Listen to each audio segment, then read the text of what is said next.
ਜਿਹੜੇ ਸ਼੍ਰੀ ਨਵਜੋਤ ਸਿੰਘ ਸਿੱਧੂ ਜੀ ਨੇ ਉਹ ਹਮੇਸ਼ਾ ਜਦੋਂ ਵੀ ਡੇਟ ਆਉਂਦੀ ਹੈ ਉਹਦੇ ਤੇ ਆਪਣੀ ਟਿੱਪਣੀ ਕਰਦੇ ਨੇ ਟਵਿੱਟਰ ਦੇ ਉੱਤੇ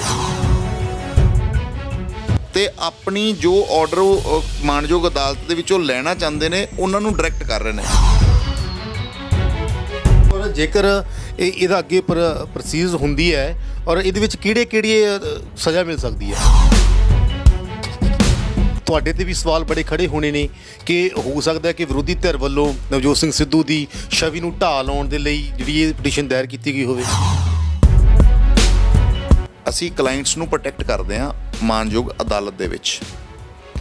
ਅਗਰ ਅਸੀਂ ਆਪਣੇ ਇੰਸਟੀਚਿਊਟ ਨੂੰ ਪ੍ਰੋਟੈਕਟ ਨਹੀਂ ਕਰ ਸਕਦੇ, ਆਪਣੇ ਇੰਸਟੀਚਿਊਟ ਦੀ ਡਿਗਨਿਟੀ ਨੂੰ ਪ੍ਰੋਟੈਕਟ ਨਹੀਂ ਕਰ ਸਕਦੇ, ਤਾਂ ਅਸੀਂ ਕਲਾਇੰਟ ਦੇ ਰਾਈਟਸ ਨੂੰ ਇੱਥੇ ਪ੍ਰੋਟੈਕਟ ਕਿੱਦਾਂ ਕਰਾਂਗੇ? ਮੇਰੀ ਵਿਚਾਰਧਾਰਾ ਹੈ ਇਸ ਇੰਸਟੀਚਿਊਟ ਨੂੰ ਪ੍ਰੋਟੈਕਟ ਕਰਨਾ ਹੈ, ਜੋ ਕਿ ਨਵਜੋਤ ਸਿੰਘ ਸਿੱਧੂ ਜੀ ਪਿਛਲੇ ਕੁਝ ਸਮੇਂ ਤੋਂ ਬਹੁਤ ਬੁਰੀ ਤਰ੍ਹਾਂ ਸਾਡੇ ਇੰਸਟੀਚਿਊਟ ਦੀ ਇਮੇਜ ਟਾਰਨਿਸ਼ ਕਰ ਰਹੇ ਨੇ। ਕਾਂਗਰਸ ਦੇ ਪ੍ਰਧਾਨ ਨਵਜੋਤ ਸਿੰਘ ਸਿੱਧੂ ਦੇ ਖਿਲਾਫ ਅੱਜ ਏਜੀ ਹਰਿਆਣਾ ਨੂੰ ਇੱਕ ਪਟੀਸ਼ਨ ਦਾਇਰ ਕੀਤੀ ਗਈ ਹੈ। ਪਟੀਸ਼ਨ ਦਾਇਰ ਕਰਨ ਵਾਲੇ ਵਕੀਲ ਬਾਜਵਾ ਸਾਹਿਬ ਸਾਡੇ ਨਾਲ ਨੇ। ਬਾਜਵਾ ਸਾਹਿਬ, ਪੂਰਾ ਮਾਮਲਾ ਕੀ ਹੈ? ਕੀ ਕਾਰਨ ਰਹੇ ਨੇ ਕਿ ਨਵਜੋਤ ਸਿੱਧੂ ਦੇ ਖਿਲਾਫ ਏਜੀ ਹਰਿਆਣਾ ਨੂੰ ਤੁਸੀਂ ਇੱਕ ਪਟੀਸ਼ਨ ਦਾਇਰ ਕੀਤੀ ਹੈ? ਸਰ, ਮਾਮਲਾ ਇਹ ਹੈ ਕਿ ਅਸੀਂ ਆਪਣੀ ਇੰਸਟੀਟਿਊਸ਼ਨ ਜੋ ਸਾਡੇ ਨੂੰ ਬ੍ਰੈਡ ਐਂਡ ਬਟਰ ਵੀ ਦਿੰਦਾ, ਸਾਨੂੰ ਰਿਸਪੈਕਟ ਵੀ ਦਿੰਦਾ ਅਤੇ ਸਾਡੇ ਲਈ ਸਾਡੇ ਘਰ ਤੋਂ ਵੀ ਇੰਪੋਰਟੈਂਟ ਹੈ, ਉਹਨੂੰ ਪ੍ਰੋਟੈਕਟ ਕਰਨ ਵਾਸਤੇ, ਉਹਦੀ ਡਿਗਨਿਟੀ ਨੂੰ ਪ੍ਰੋਟੈਕਟ ਕਰਨ ਵਾਸਤੇ ਅਸੀਂ ਇਹ ਕ੍ਰਿਮੀਨਲ ਕੰਟੈਂਪਟ ਪਟੀਸ਼ਨ ਫਾਈਲ ਕੀਤੀ ਹੈ ਅਗੇਂਸਟ ਸ਼੍ਰੀ ਨਵਜੋਤ ਸਿੰਘ ਸਿੱਧੂ ਜੀ। ਕੀ ਕਾਰਨ ਰਹੇ ਕਿ ਤੁਹਾਨੂੰ ਇਹ ਜਿਹੜੀ ਹੈਗੀ ਪਟੀਸ਼ਨ ਦਾਇਰ ਕਰਨੀ ਪਈ ਹੈਗੀ? ਕਾਰਨ ਸਰ ਇਹਦੇ ਵਿੱਚ ਇਹ ਰਹੇ ਕਿ ਜਿਹੜਾ ਇੱਕ ਕੇਸ ਚੱਲ ਰਿਹਾ ਇੱਥੇ ਪੈਂਡਿੰਗ ਹੈ ਐਡਜੂਡੀਕੇਸ਼ਨ ਵਾਸਤੇ, ਮਾਨਯੋਗ ਅਦਾਲਤ ਦੇ ਵਿਚਾਰ ਅਧੀਨ ਹੈ। ਉਹ ਕੇਸ ਦੇ ਵਿੱਚ ਜਿਹੜੇ ਸ਼੍ਰੀ ਨਵਜੋਤ ਸਿੰਘ ਸਿੱਧੂ ਜੀ ਨੇ ਉਹ ਹਮੇਸ਼ਾ ਜਦੋਂ ਵੀ ਡੇਟ ਆਉਂਦੀ ਹੈ ਉਹਦੇ ਤੇ ਆਪਣੀ ਟਿੱਪਣੀ ਕਰਦੇ ਨੇ ਟਵਿੱਟਰ ਦੇ ਉੱਤੇ। ਟਵਿੱਟਰ ਦੇ ਉੱਤੇ ਟਿੱਪਣੀ ਕਰਕੇ ਉਹ ਬੇਸਿਕਲੀ ਇਨਡਾਇਰੈਕਟਲੀ ਪ੍ਰੈਸ਼ਰਾਈਜ਼ ਕਰ ਰਹੇ ਨੇ ਮਾਨਯੋਗ ਅਦਾਲਤ ਨੂੰ, ਅਤੇ ਆਪਣੀ ਜੋ ਆਰਡਰ ਮਾਨਯੋਗ ਅਦਾਲਤ ਦੇ ਵਿੱਚੋਂ ਲੈਣਾ ਚਾਹੁੰਦੇ ਨੇ ਉਹਨਾਂ ਨੂੰ ਡਾਇਰੈਕਟ ਕਰ ਰਹੇ ਨੇ। ਬੇਸਿਕਲੀ ਕੀ ਹੈ, ਉਹ ਇਸ ਕੰਮ ਨੂੰ ਹਾਈ ਕੋਰਟ ਦੇ ਕੰਮ ਦੇ ਪ੍ਰੋਸੀਜਰ ਨੂੰ ਉਹ 'ਚ ਇੰਟਰਫੇਅਰ ਕਰ ਰਹੇ ਨੇ ਅਤੇ ਅਬਸਟਰਕਟ ਕਰਨ ਦੀ ਕੋਸ਼ਿਸ਼ ਕਰ ਰਹੇ ਨੇ। ਜਿਹੜੀ ਪਟੀਸ਼ਨ ਹੈ ਇਹਦੀ ਸੁਣਵਾਈ ਕਦੋਂ ਸ਼ੁਰੂ ਹੋਵੇਗੀ ਅਤੇ ਇਹਦੇ ਵਿੱਚ ਜਿਹੜੀਆਂ ਹੈਗੀਆਂ ਆਫੀਸ਼ੀਅਲ ਜਿਹੜੀਆਂ ਧਾਰਾਵਾਂ ਕਿਹੜੀਆਂ ਲੱਗ ਸਕਦੀਆਂ? ਸਰ, ਇਹਦੇ ਵਿੱਚ ਇੱਕ ਐਪਲੀਕੇਸ਼ਨ ਅਸੀਂ ਮੂਵ ਕੀਤੀ ਹੈ ਸੈਕਸ਼ਨ 15 ਦੇ ਵਿੱਚ, criminal contempt of court act ਦੇ ਵਿੱਚ। ਇਹ ਐਪਲੀਕੇਸ਼ਨ ਅਸੀਂ ਮੂਵ ਕੀਤੀ ਹੈ ਮਾਨਯੋਗ ਐਡਵੋਕੇਟ ਜਨਰਲ ਹਰਿਆਣਾ ਕੋਲ।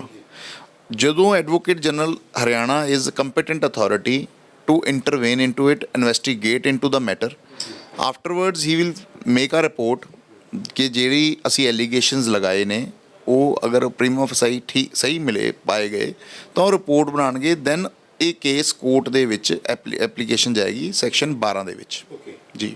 ਔਰ ਜੇਕਰ ਇਹਦਾ ਅੱਗੇ ਪ੍ਰੋਸੀਜ਼ ਹੁੰਦੀ ਹੈ ਔਰ ਇਹਦੇ ਵਿੱਚ ਕਿਹੜੀ ਸਜ਼ਾ ਮਿਲ ਸਕਦੀ ਹੈ?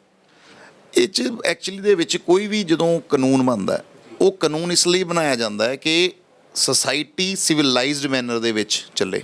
ਜਿੱਦਾਂ ਕਿ ਤੁਹਾਨੂੰ ਮੈਂ ਪਹਿਲਾਂ ਦੱਸ ਰਿਹਾ ਸੀ ਕਿ ਕਿਸੇ ਦਾ ਲੜਾਈ ਝਗੜਾ ਹੁੰਦਾ ਤਾਂ ਉਹਦਾ ਦਿਲ ਕਰਦਾ ਮੈਂ ਉਹਨੂੰ ਇਹ ਕਰਦਾ, ਮੈਂ ਉਹਦੇ ਸੱਟ ਮਾਰਦਾ, ਉਹ ਬੰਦਾ ਡਰਦਾ ਕਿ ਮੈਂ ਇਹ ਸੱਟ ਮਾਰੂੰਗਾ ਤਾਂ ਮੇਰੇ 'ਤੇ IPC ਦੀ ਧਾਰਾ ਦੇ ਵਿੱਚ ਇਹ ਪਰਚਾ ਦਰਜ ਹੋਏਗਾ। ਇਹ ਹੁੰਦੀ ਹੈ ਡੈਟਰੈਂਸ, ਲਾਅ ਦੀ ਡੈਟਰੈਂਸ। ਇਹ ਲਾਅ ਦੀ ਡੈਟਰੈਂਸ ਇੱਕ ਇਨਸਾਨ ਦੇ ਵਿੱਚ ਹੋਣੀ ਜ਼ਰੂਰੀ ਹੈ, ਸੁਸਾਇਟੀ ਸਿਵਲਾਈਜ਼ਡ ਸੁਸਾਇਟੀ ਦੇ ਵਿੱਚ ਹੋਣੀ ਜ਼ਰੂਰੀ ਹੈ ਤਾਂ ਕਿ ਪ੍ਰੋਪਰ ਫੰਕਸ਼ਨਿੰਗ ਇਹ ਸੁਸਾਇਟੀ ਕਰਦੀ ਰਹੇ। ਹੁਣ ਜਿੱਦਾਂ ਕਿ ਤੁਸੀਂ ਪੁੱਛ ਰਹੇ ਹੋ ਕਿ ਕਿਹੜੀ ਧਾਰਾ ਦੇ ਵਿੱਚ ਹੋਏਗਾ, ਇਹ ਕੰਟੈਂਪਟ ਦੇ ਵਿੱਚ ਹੀ ਜਾਏਗਾ ਕੇਸ। ਇਹਦੀ 6 ਮਹੀਨੇ ਸਜ਼ਾ ਹੈ, ਇਹਦੀ ਪੈਨਲਟੀ ਹੈ। It is a prerogative of the honourable high court. ਉਹਦੇ ਵਿੱਚ ਮੈਂ ਟਿੱਪਣੀ ਨਹੀਂ ਕਰ ਸਕਦਾ, ਉਹ ਮਾਨਯੋਗ ਜੱਜ ਸਾਹਿਬ ਨੇ ਦੇਖਣਾ ਹੈ ਕਿ ਅਗਰ ਸਾਡਾ ਕੇਸ ਜੋ ਕਿ ਅਸੀਂ ਐਲੀਗੇਸ਼ਨਸ ਲਾਏ ਨੇ, ਜੋ ਅਸੀਂ ਅਲੈਜਡ ਕੀਤਾ ਐਪਲੀਕੇਸ਼ਨ ਦੇ ਵਿੱਚ, ਉਹ ਅਗਰ ਉਹ ਸਹੀ ਪਾਇਆ ਜਾਂਦਾ ਤਾਂ ਪ੍ਰੈਰੋਗੇਟਿਵ ਹਾਈ ਕੋਰਟ ਦਾ, ਮਾਨਯੋਗ ਅਦਾਲਤ ਦਾ ਕਿ ਮੈਂ ਕਿੰਨੀ ਪਨਿਸ਼ਮੈਂਟ ਦੇਣੀ ਹੈ। ਬਾਜਵਾ ਸਾਹਿਬ, ਜੇਕਰ ਦੂਸਰਾ ਪੱਖ ਦੇਖਿਆ ਜਾਵੇ ਤਾਂ ਵਿਧਾਨ ਸਭਾ ਚੋਣਾਂ 2022 ਨੇੜੇ ਨੇ। ਤੁਹਾਡੇ ਤੇ ਵੀ ਸਵਾਲ ਬੜੇ ਖੜੇ ਹੋਣੇ ਨੇ ਕਿ ਹੋ ਸਕਦਾ ਕਿ ਵਿਰੋਧੀ ਧਿਰ ਵੱਲੋਂ ਨਵਜੋਤ ਸਿੰਘ ਸਿੱਧੂ ਦੀ ਛਵੀ ਨੂੰ ਢਾਹ ਲਾਉਣ ਦੇ ਲਈ ਜਿਹੜੀ ਇਹ ਪਟੀਸ਼ਨ ਦਾਇਰ ਕੀਤੀ ਗਈ ਹੋਵੇ। ਸਰ, ਮੈਂ ਤਾਂ ਇਸ ਗੱਲ 'ਤੇ ਇੱਕ ਗੱਲ ਕਹੂੰਗਾ ਕਿ ਕੋਈ ਵੀ ਇਨਸਾਨ ਹੈ, ਜਿੰਨੇ ਵੀ ਤੁਹਾਡੇ ਦਰਸ਼ਕ ਵੀ ਨੇ, ਮੈਂ ਆ, ਕੋਈ ਵੀ XYZ ਬੰਦਾ, ਉਹ ਕਿਸੇ ਨਾ ਕਿਸੇ ਪਾਰਟੀ ਨੂੰ ਜੋ ਸਾਨੂੰ ਸੰਵਿਧਾਨਕ ਅਧਿਕਾਰ ਹੈ ਉਹ ਵੋਟ ਕਰਦਾ। ਅਗਰ ਮੈਂ ਕਿਸੇ ਪਾਰਟੀ ਨੂੰ ਵੋਟ ਕਰਦਾ, ਵੋਟਰ ਹਾਂ ਕਿਸੇ ਪਾਰਟੀ ਦਾ, ਇਟ ਡਜ਼ਨਟ ਮੀਨ ਕਿ ਮੇਰੀ ਉਸ ਕਿਸੇ ਹੋਰ ਪੋਲੀਟੀਕਲ ਪਾਰਟੀ ਨਾਲ, ਆਮ ਆਦਮੀ, ਸ਼੍ਰੋਮਣੀ ਅਕਾਲੀ ਦਲ, ਕਾਂਗਰਸ ਤੇ ਉਹਨਾਂ ਨਾਲ ਮੇਰੀ ਇਨਕਲਾਈਨੇਸ਼ਨ ਹੈ ਤੇ ਮੈਂ ਉਸ ਪੋਲੀਟੀਕਲ ਮੋਟਿਵ ਦੇ ਵਿੱਚ ਇਹ ਪਟੀਸ਼ਨ ਦਾਇਰ ਕੀਤੀ। ਇਸ ਦੇ ਪਿੱਛੇ ਇੱਕ ਸਭ ਤੋਂ ਅਹਿਮ ਮੁੱਦਾ ਇਹ ਹੈ, ਅਸੀਂ ਕਲਾਇੰਟਸ ਨੂੰ ਪ੍ਰੋਟੈਕਟ ਕਰਦੇ ਹਾਂ ਮਾਨਯੋਗ ਅਦਾਲਤ ਦੇ ਵਿੱਚ। ਅਗਰ ਅਸੀਂ ਆਪਣੇ ਇੰਸਟੀਟਿਊਟ ਨੂੰ ਪ੍ਰੋਟੈਕਟ ਨਹੀਂ ਕਰ ਸਕਦੇ, ਆਪਣੇ ਇੰਸਟੀਟਿਊਟ ਦੀ ਡਿਗਨਿਟੀ ਨੂੰ ਪ੍ਰੋਟੈਕਟ ਨਹੀਂ ਕਰ ਸਕਦੇ, ਤਾਂ ਅਸੀਂ ਕਲਾਇੰਟ ਦੇ ਰਾਈਟਸ ਨੂੰ ਇੱਥੇ ਪ੍ਰੋਟੈਕਟ ਕਿੱਦਾਂ ਕਰਾਂਗੇ? ਸਭ ਤੋਂ ਵੱਡੀ ਗੱਲ ਹੈ ਇਹ। ਅਗਰ ਮੈਂ ਤਾਂ ਆਫਿਸ ਬੇਰਰ ਵੀ ਹਾਂ, ਮੈਂ ਇਸ ਸਟੀਮਡ ਬਾਰ ਦਾ, ਜਿਸ ਨੇ ਮੈਨੂੰ ਇੰਨਾ ਪਿਆਰ ਦਿੱਤਾ, ਰਿਸਪੈਕਟ ਦਿੱਤੀ, ਮੈਂ ਉੱਥੇ ਉਸ ਬਾਰ ਦਾ ਮੈਂਬਰ ਵੀ ਹਾਂ। ਐਂਡ ਮੈਂ ਉਸ ਬਾਰ ਦੇ ਮੈਂਬਰ ਹੋਣ ਦੀ ਹੈਸੀਅਤ ਨਾਲ ਇਹ ਮੇਰੀ ਵਿਚਾਰਧਾਰਾ ਹੈ ਕਿ ਮੈਂ ਆਪਣੀ ਕੋਰਟ ਜੱਜਿਸ ਵੀ ਸਾਡੇ ਚੋਂ ਇੱਥੋਂ ਵਕੀਲਾਂ 'ਚੋਂ ਹੀ ਜੱਜ ਬਣਦੇ ਨੇ ਹਾਈ ਕੋਰਟ ਦੇ, ਕਈ ਜੱਜਿਸ ਥੱਲੋਂ ਆਉਂਦੇ ਨੇ, ਸਬੋਰਡੀਨੇਟ ਜੁਡੀਸ਼ਰੀ 'ਚੋਂ ਆਉਂਦੇ ਨੇ, ਕਈ ਜੱਜਿਸ ਇੱਥੋਂ ਡਾਇਰੈਕਟ ਅਪੁਆਇੰਟ ਹੁੰਦੇ ਨੇ। ਮਾਨਯੋਗ ਸਾਡੇ ਜਸਟਿਸ ਸੂਰਿਆਕਾਂਤ ਜੀ ਨੇ, ਮਾਨਯੋਗ ਸਾਡੇ ਜਸਟਿਸ ਹੇਮੰਤ ਗੁਪਤਾ ਜੀ ਨੇ, ਉਹ ਇੱਥੋਂ ਇਸੇ ਹਾਈ ਕੋਰਟ ਦੇ ਪ੍ਰੋਡਕਟ ਨੇ, ਸੁਪਰੀਮ ਕੋਰਟ 'ਚ ਜੱਜਿਸ ਨੇ। ਤਾਂ ਉਹਨਾਂ ਨੇ ਡਿਗਨਿਟੀ ਮੇਨਟੇਨ ਕੀਤੀ, ਬਾਰ ਨੂੰ ਰਿਸਪੈਕਟ ਦਿੱਤੀ ਕਿ ਇੱਥੋਂ ਬਾਰ 'ਚੋਂ ਕੋਈ ਵੀ ਬੰਦਾ ਖੜਾ ਹੋ ਕੇ ਕੱਲ੍ਹ supreme court chief justice of India ਤੱਕ ਜਾ ਸਕਦਾ ਹੈ। ਰੀਜ਼ਨ ਇਹ ਇੰਸਟੀਟਿਊਟ, ਅਗਰ ਅਸੀਂ ਇੰਸਟੀਟਿਊਟ ਦੀ ਡਿਗਨਿਟੀ ਨੂੰ ਪ੍ਰੋਟੈਕਟ ਕਰ ਰਹੇ ਹਾਂ ਤਾਂ ਮੈਨੂੰ ਨਹੀਂ ਲੱਗਦਾ ਕਿਸੇ ਵੀ ਇਨਸਾਨ ਨੂੰ ਇਹ ਪ੍ਰੋਬਲਮ ਹੋਏਗੀ ਕਿ ਐਲੀਗੇਸ਼ਨ ਦਾ ਚਲੋ ਜਿਸ ਮਰਜ਼ੀ ਬੰਦੇ 'ਤੇ ਜਿਹੜਾ ਮਰਜ਼ੀ ਲਾਈ ਚੱਲੋ, ਪਰ ਸਾਡਾ ਜੋ ਮੇਰੀ ਵਿਚਾਰਧਾਰਾ ਹੈ, ਇਸ ਇੰਸਟੀਟਿਊਟ ਨੂੰ ਪ੍ਰੋਟੈਕਟ ਕਰਨਾ ਹੈ, ਜੋ ਕਿ ਨਵਜੋਤ ਸਿੰਘ ਸਿੱਧੂ ਜੀ ਪਿਛਲੇ ਕੁਝ ਸਮੇਂ ਤੋਂ ਬਹੁਤ ਬੁਰੀ ਤਰ੍ਹਾਂ ਸਾਡੇ ਇੰਸਟੀਟਿਊਟ ਦੀ ਇਮੇਜ ਟਾਰਨਿਸ਼ ਕਰ ਰਹੇ ਨੇ। ਜਿੱਦਾਂ ਕਿ ਸ਼੍ਰੀ APS ਦਿਓਲ ਜੀ ਦੇ ਖਿਲਾਫ ਟਿੱਪਣੀ, ਅਗਰ ਉਹ ਵਕੀਲ ਨੇ, ਡੈਜ਼ਿਗਨੇਟਿਡ ਸੀਨੀਅਰ ਐਡਵੋਕੇਟ ਨੇ, ਸਾਡੇ ਰਿਸਪੈਕਟਡ ਬਾਰ ਮੈਂਬਰ ਵੀ ਨੇ, ਅਗਰ ਉਹਨਾਂ ਨੇ ਕਿਸੇ ਕਲਾਇੰਟ, ਮੇਰੇ ਕੋਲ ਕੋਈ ਕਲਾਇੰਟ ਆਏਗਾ ਤਾਂ ਓਬਵੀਅਸਲੀ ਮੈਂ ਉਹਦਾ ਕੇਸ ਲੜੂੰਗਾ। ਸਾਡਾ ਧਰਮ ਹੈ ਇਹ, ਸਾਡਾ ਫਰਜ਼ ਬਣਦਾ ਉਸ ਕਿਸੇ ਵੀ ਕਲਾਇੰਟ ਕੋਈ ਸਾਡੇ ਕੋਲ ਆਇਆ ਉਹਨੂੰ ਪ੍ਰੋਟੈਕਟ ਕਰਨਾ। ਪਰ ਅਗਰ ਇਹ ਸੋਚਿਆ ਜਾਏ ਕਿ ਜੀ ਉਹਨਾਂ ਨੇ ਫਲਾਣੇ ਦਾ ਕੇਸ ਕਰ ਲਿਆ, ਫਲਾਣੇ ਦਾ ਕੇਸ ਨਹੀਂ ਕੀਤਾ ਹੈਗਾ, ਤਾਂ ਮੈਨੂੰ ਨਹੀਂ ਲੱਗਦਾ ਕਿ ਇਹ ਚੀਜ਼ 'ਚ ਕੋਈ ਵੀ ਤੰਤ ਹੈ। ਮਿਹਰਬਾਨੀ।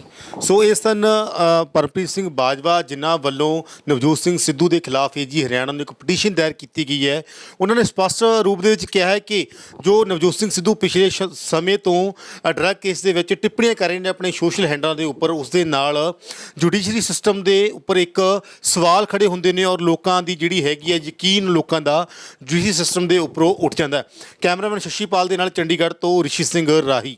Please subscribe our channel and press the bell icon ताकि कोई भी नवी अपडेट तुझे बिल्कुल भी मिस ना करो।